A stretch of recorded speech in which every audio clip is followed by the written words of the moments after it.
Добар ден, ви благодарам што се информирате преку Слободен печат. Издвојуваме дел од најновите содржини.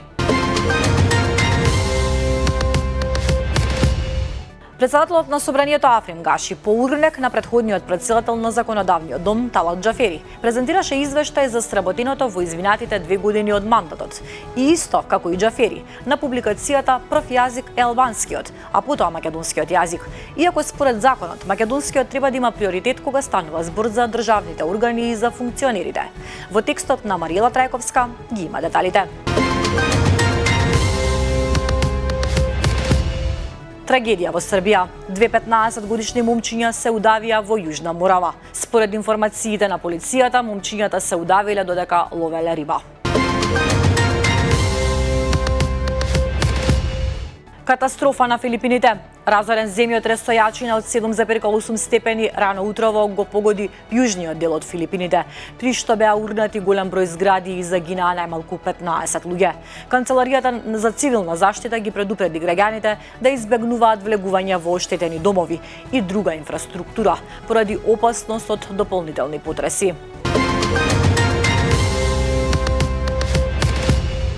Бензините поевтинуваат за 2,5, а дизелот поскапува 1,5 динари.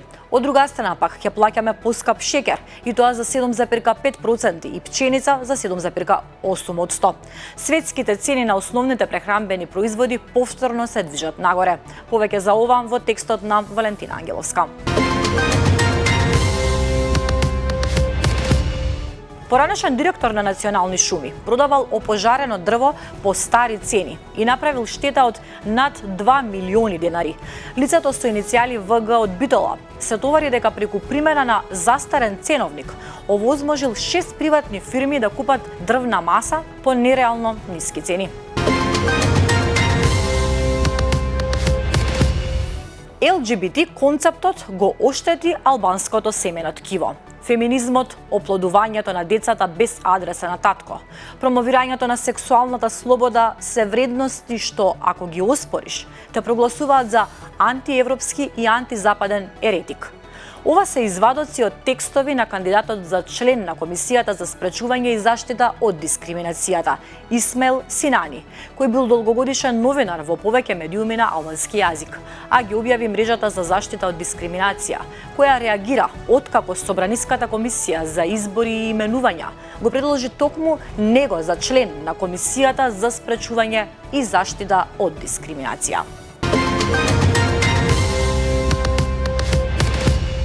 Конгресот на СДСМ веќе ја испрати главната порака. Партијата на Венко Филипче сака консолидација, нова енергија и враќање кон темите што традиционално ја дефинираат левицата.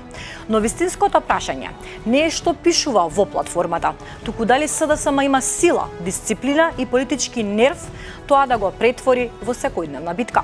Во новата колумна Мартин Богатиновски прашува: има ли СДСМ сила за целосен пресврт? Возач од Албанија во саботата бил уапсен на граничниот премен Ѓуешево, откако бугарските власти откриле марихуана од 60 килограми и 920 грама, со процената вредност од околу 500.000 евра. На 60 годишна возраст утрово почина политичкиот аналитичар и поранешен дипломат Арсим Зеколи. Веста за неговата смрт на социјалните мрежи ја објави неговиот брат.